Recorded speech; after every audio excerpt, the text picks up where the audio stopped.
শুধু অপরাধ বা যানজট নয়, এবার নিউ ইয়র্কবাসীর নতুন মাথা ব্যথা হয়ে দাঁড়িয়েছে ইঁদুরের উপদ্রব। বিশেষ করে ইস্ট ভিলেজের কয়েকটি এলাকায় পরিস্থিতি এতটাই খারাপ যে বাসিন্দাদের দাবি রাস্তা, ডাস্টবিন, এমনকি পার্ক করা গাড়ির আশপাশেও দাপিয়ে বেড়াচ্ছে ইঁদুর। কেন হঠাৎ এত বেড়েছে এই সমস্যা এবং কি বলছে সিটি কর্তৃপক্ষ, দেখুন প্রতিবেদনে।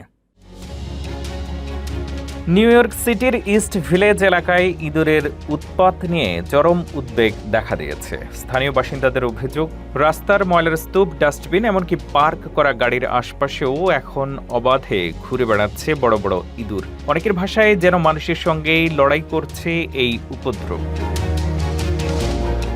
সিটি কর্তৃপক্ষের তথ্য অনুযায়ী চলতি বছরের জানুয়ারি থেকে ওই এলাকায় ইঁদুর সংক্রান্ত প্রায় ৩০০টি অভিযোগ জমা পড়েছে, যা গত বছরের একই সময়ের তুলনায় প্রায় ৩৮% বেশি। তবে মজার বিষয় হলো একই সময়ে পুরো নিউ ইয়র্ক সিটিতে ইঁদুর দেখার অভিযোগ বরং কমেছে।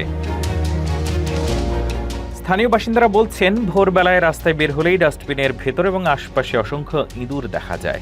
আবার কেউ কেউ জানান, ময়লার ঢাকনা খুলতেই ভেতর থেকে ইঁদুর লাফিয়ে বেরিয়ে আসে। তাদের মতো গত কয়েক মাসে পরিস্থিতি আরও খারাপ হয়েছে। স্যানিটেশন বিভাগ বলছে, পুরো এলাকা জুড়ে নয়, বরং মাত্র ৩টি নির্দিষ্ট সড়কে ইঁদুরের সংখ্যা অস্বাভাবিকভাবে বেড়েছে।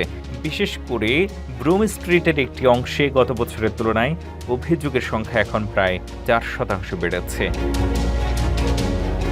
কর্তৃপক্ষের ধারণা, কিছু বড় আবাসিক ভবনে এখনও ইঁদুর প্রতিরোধী আবর্জনার পাত্র ব্যবহার বাধ্যতামূলক না হওয়ায় সমস্যা বাড়ছে। এছাড়া রেস্তোরাঁর আশেপাশে খাবারের উচ্ছিষ্ট ফেলে রাখা এবং কোথাও কোথাও ময়লা অপসারণে বিলম্বও ইঁদুর বৃদ্ধির অন্যতম কারণ। নিউ ইয়র্ক স্যানিটেশন বিভাগ জানিয়েছে, ধাপে ধাপে পুরো শহরে সিল করা আবর্জনার পাত্র ব্যবহার করা হচ্ছে।